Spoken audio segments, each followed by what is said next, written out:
Hello everyone, this is Nabib. Welcome to our YouTube channel and I am flex. Guys, आज हम बात करने वाले हैं one of the iconic action thriller anime की। हम बात करेंगे ब्लीच की, जो कि मेरी पर्सनल फेवरेट सीरीज भी है। और गाइस, ब्लीच सीरीज में आज हमारा जो टॉपिक है वो है the top 10 strongest zanpakutos. So guys, जो ब्लीच फ्रेंचाइज है उसमें बहुत सारे ग्रेट वेपन्स यूज करे गए हैं, काफी डिफरेंट डिफरेंट टाइप्स के।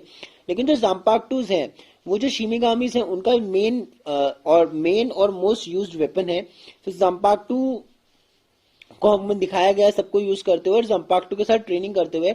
इवेंचुअली आप जंपाक्टू के साथ ट्रेनिंग करते हो और जैसे ही आपको अपनी जंपाक्टू का नाम पता चलता है और आप नाम लेते हैं, तो जंपाक्टू उनके पहले फॉर्म में ट्रांसफॉर्म हो जाती है और उस फॉर्म का नाम है शिकाई। और इसी फॉर्म के साथ आप और ट्रेनिंग करते हैं और जब आपका सोल स्पिरिट और स्ट्रांग होता है तो आप इसे अल्टीमेट फॉर्म में ले जा सकते हैं और उसे बंकाई कहते हैं। सो जंपाक्टू के बारे में इतना ज्ञान देने के बाद ज्यादा टाइम ना लेते हुए let's start to the video. So number 10 on our list is Shinso. Shinso zanpakuto है गिन इचिमारू की। Shinso is also known as the secret spear. और Gin Ichimaru one of the captain है Gotei 13 के। इनके शिकाई form में इनकी blade बहुत ही quick speed से एक्सटेंड हो जाती है और बहुत ही पावरफुल फोर्स से अटैक करती है। 100 times its original size it can be extended. गिन ने यह एबिलिटी यूज करके बहुत सारे अपोनेंट्स को हराया है और सीरीज के प्रोटैगनिस्ट इचिको कुरोसाकी को भी कई बार इससे बीट डाउन करा था, सिर्फ अपने शिकाई फॉर्म में। इनके बनकाई फॉर्म में ये स्पीड और डिस्ट्रक्टिव पावर दोनों ही बहुत ज्यादा इंक्रीज हो जाती है। उसकी जो स्ट्रेचनेस रहती है वो 13 किलोमीटर तक हो जाती है और 500 times the speed of sound. Just imagine, मतलब ब्लिंक ऑफ एन आई से भी तेज। और इस लेंथ की वजह से और स्पीड की वजह से गिन इचिमारू अपने अपोनेंट्स को डिस्ट्रैक्ट भी कर पाते हैं और सडन अटैक भी कर पाते हैं and is a very difficult foe and this is one of the strongest bankai as well. और नंबर 9 पे आती है one of the most awesome blades Hyorinmaru, जिसे वील्ड करते हैं Toshiro Hitsugaya, who is also the captain of Gotei 13। It is a magnificent ice dragon और उसकी powers अभी भी ग्रो हो रही हैं बिकॉज तोशिरो हित्सुगाया खुद अभी ग्रो हो रहे हैं। He is just a teenager but he is a prodigy.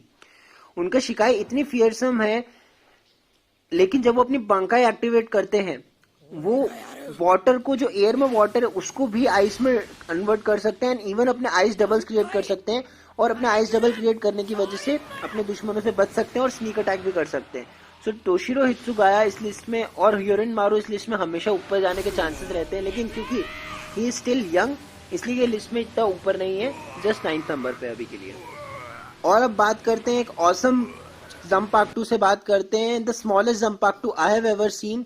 सबसे टाइनी जंपाक्टू है ये, सुजुमे बाची इसका नाम है। इसको व्हील करती है सोईफोन, जो कि स्क्वाड 2 की कैप्टन है, who herself is quite deadly.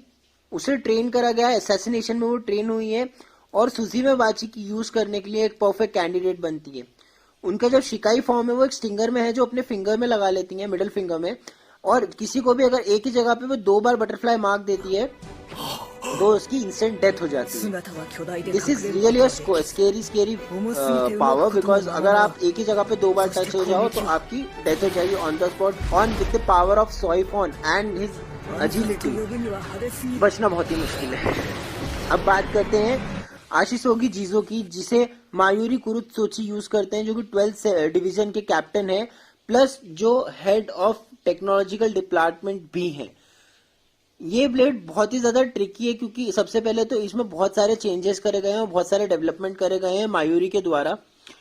इस ब्लेड में उन्होंने इतना पावरफुल पॉइजन डाला है कि जस्ट उसकी एक स्मेल से आप पैरालाइज हो सकते हैं एंड मर भी सकते हैं।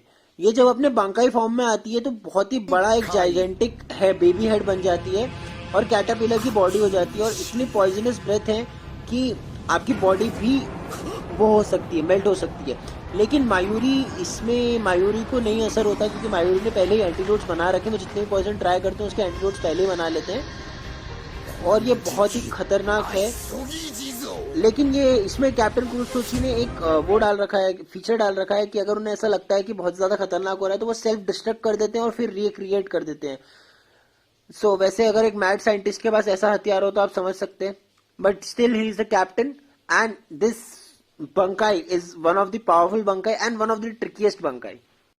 So guys, next on our list is Benihime, और बेनी हिमे को वील्ड करते हैं किसुके उराहारा, जो कि फॉर्मर कैप्टन है 12 डिवीजन के और सोल सोसाइटी के one of the greatest scientist रहे हैं। प्लस मेरे फेवरेट कैरेक्टर हैं। इन्होंने अपने काफी सारे एक्सपेरिमेंट्स की वजह से अपनी जाम्पाक्टू जो कि बेनी हिमे है उसे उनकी लिमिट से भी ज्यादा आगे पुश किया है।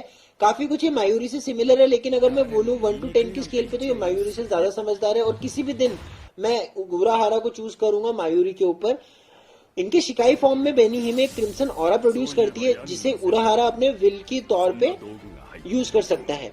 लेकिन जब बेनी हिमे अपने बंकाई फॉर्म में आती है वो किसी भी चीज को रिस्ट्रक्चर कर सकती है और किसी भी चीज को कट कर सकती है। और इस एबिलिटी की वजह से उसे काफी वैरायटी और काफी पर्पसफुल चीजों में यूज करा जा सकता है।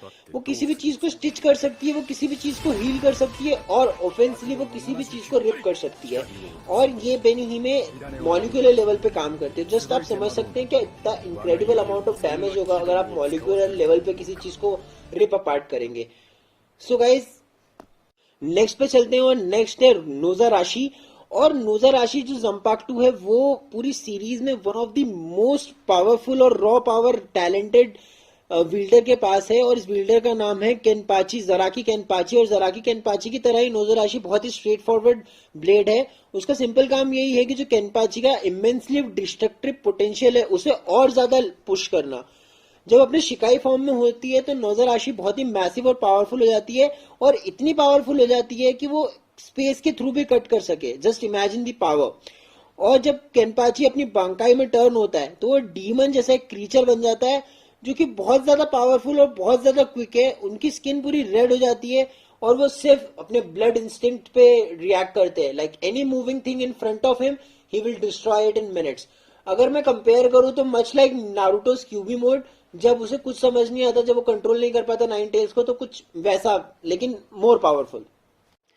सो नेक्स्ट हमारी लिस्ट पे आती है सेनबॉन जाकुरा। और सेनबॉन जाकुरा को 6 डिवीजन कैप्टन ब्याकुया कुची की वील्ड करते हैं। और इस जो ब्लेड की एबिलिटी है वो काफी यूनिक सी एबिलिटी है। ये ब्लेड सेपरेट हो जाती है बहुत सारी लिटिल टाइनी टाइनी ब्लेड्स में, जो कि नेकेड आई से देखना भी मुश्किल है। प्लस एक पिंक सी लाइट रिफ्रेन करती है और इसके सारे मूवमेंट्स ब्याकुया अपनी माइंड और अपने विश के अकॉर्डिंग कंट्रोल कर पाते हैं। लेकिन जब ये अपने बंकाई फॉर्म में आती है तो जो नंबर होते हैं ब्लेड्स के वो इंक्रीज हो जाते हैं रैपिडली। प्लस उसकी स्पीड भी इंक्रीज हो जाती है और ब्याकुआ की कंट्रोल की वजह से वो स्पीड और बढ़ती जाती है। अगर आपको इसका फुल एक्सटेंट देखना है तो हमने सबसे पहले इसका एक्सटेंट देखा था ब्याकुआ और इचिको की लड़ाई में। जब उनकी शुरुआत में लड़ाई हुई थी दोनों ने अपनी बंकाई रिलीज करी थी और पहली बार तब हमने सीरीज में 2 बंकाइज की लड़ाई देखी थी जो बहुत ही औसम थी।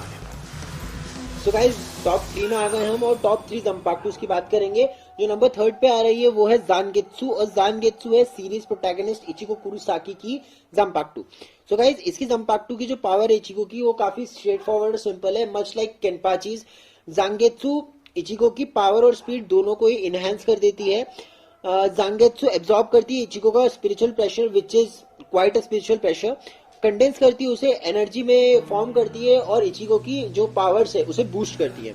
इचिको अपना सबसे फेमस अटैक यूज करता है जानगेत्सु को यूज करते हुए, दैट इज गेत्सुगा टेंशो। और इसी के बाद जब जानगेत्सु अपने बांकाई फॉर्म में आती है तो उसे कहते हैं तेंसा जानगेत्सु। और तेंसा जानगेत्सु शिकाई की पावर को और अपग्रेड करता है और उसकी इचिको की पावर, स्पीड और ड्यूरेबिलिटी मैसिवली बूस्ट कर देता है। प्लस जब वो टेंसा जानगेत्सु का यूज करके गेत्सुगा टेंशो मारते हैं तो वो नॉर्मल गेत्सुगा टेंशो से एटलीस्ट 10 टाइम्स मोर पावरफुल होता है और मोर स्पीडी होता है। सो गाइस नंबर 2 पे आती है क्योका सुइगेत्सु। और क्योका सुइगेत्सु को वील्ड करते हैं आइजन, जो कि एनाइम सीरीज के मेन विलन भी थे। I am not talking about the bleach मांगा, मैं सिर्फ एनाइम की बात कर रहा हूं यहाँ पे। सो जो मेन विलन थे वो आइजन थे। आइजन सोल सोसाइटी के गोटेई 13 के फॉर्मर कैप्टन भी हैं, प्लस ये फॉर्मर लेफ्टिनेंट भी थे 5th डिवीजन के। जो इनकी जंपाक्टू है क्योका सुइगेत्सु, उसकी जो एबिलिटी है वो है परफेक्ट हिप्नोसिस। वो किसी भी पर्सन को परफेक्टली हिप्नोस कर सकते हैं, जस्ट उनको उनकी ब्लेड की तरफ देखना होगा। आइजन का हिप्नोसिस एब्सोल्यूट और इतना स्ट्रांग होता है कि कितना ही पावरफुल इंसान हो वो उस हिप्नोसिस में गिर सकता है। प्लस ये हिप्नोसिस सिर्फ कुछ मिनट्स का नहीं रहता, ये ईयर्स तक लास्ट कर सकता है। अगर आपको एनाइम सीरीज याद हो तो 46 सेंट्रल 46 से सभी मेंबर्स को आइजन ने एनहाइलेट कर दिया था, लेकिन सबको लगता था कि सेंट्रल 46 अभी भी फंक्शनल है। आइजन ने इसी एबिलिटी की वजह से कोशिश करी थी पूरी सोल सोसाइटी को हराने की और ऑलमोस्ट ही was succeeded in it. No doubt कि Kyoka Suigetsu is one of the most powerful zanpakuto according to his abilities. उनकी इस एबिलिटी को पार करना बहुत ही कम जंपाक्टूज के बस में है. So guys this is one of the strongest. और गाइज नंबर 1 पे आती है ryujin जाका. और ryujin जाका को वील्ड करते हैं गेनरुसाई यामामोटो. और Genryusai Yamamoto and ryujin Jakka are the most powerful duo I must say with weapon and master. Because Yamamoto पिछले काफी सालों से द स्ट्रॉन्गेस्ट शिमिगामी है. और जाम्पाक्टू की अगर बात करूं मैं तो ryujin जाका से मोर डिस्ट्रक्टिव पावर किसी जाम्पाक्टू में मुझे तो नहीं दिखी अभी तक. अगर आपको पता हो तो कमेंट में बताइएगा. सो जब यामामोटो कमांड देते हैं कि turn all creations to ash ryujin Jakka, और जब ryujin जाका अपनी स्टिक वाले फॉर्म से बाहर निकलती है, that scene guys, that scene is something. जो फ्लेम्स में वो बाहर निकलती है ना, दैट इज समथिंग. और जब ryujin जाका अपने बांकाई फॉर्म में आती है, और उसके बांकाई फॉर्म का नाम है जांकानो टाची, तो वो इतनी पावरफुल हो जाती है, उसकी एशेज इतनी पावरफुल हो जाती है कि इवन जो मॉइस्चराइजर होता है सराउंडिंग से वो तक वेपराइज हो जाता है. जस्ट आप समझ सकते हैं कि कितना ज्यादा स्ट्रांग होगा ryujin जाका. और ryujin जाका के इतने स्ट्रांग होने के पीछे एक और रीजन ये है कि यामामोटो का स्पिरिचुअल प्रेशर भी बहुत ज्यादा है. तो जब जितना स्पिरिचुअल प्रेशर ज्यादा होगा उतनी ही जाम्पाक्टू पावरफुल बनेगी. और अगर आपकी जाम्पाक्टू पहले से ही पावरफुल है ryujin जाका जितनी, और अगर आपका स्पिरिचुअल प्रेशर भी उतने ही स्ट्रांग है, तो आप समझ सकते हैं कितना ही डिवास्टेटिंग असर होगा. और ryujin जाका क्लियर विनर है, कोई भी जाम्पाक्टू इनके आसपास भी नहीं आती है. सो गाइस इसी के साथ मेरी लिस्ट कंक्लूड होती है जाम्पाक्टूज के बारे में. हो सकता है थोड़े प्रोनाउंसिएशन मिस्टेक्स हो तो उसे इग्नोर करिएगा. और आज के लिए इतना ही. Thanks for watching, keep supporting us. और वीडियोस आते रहेंगे गाइस. कोई रिकमेंडेशन हो तो प्लीज कमेंट में करिए और I will make sure to make that video.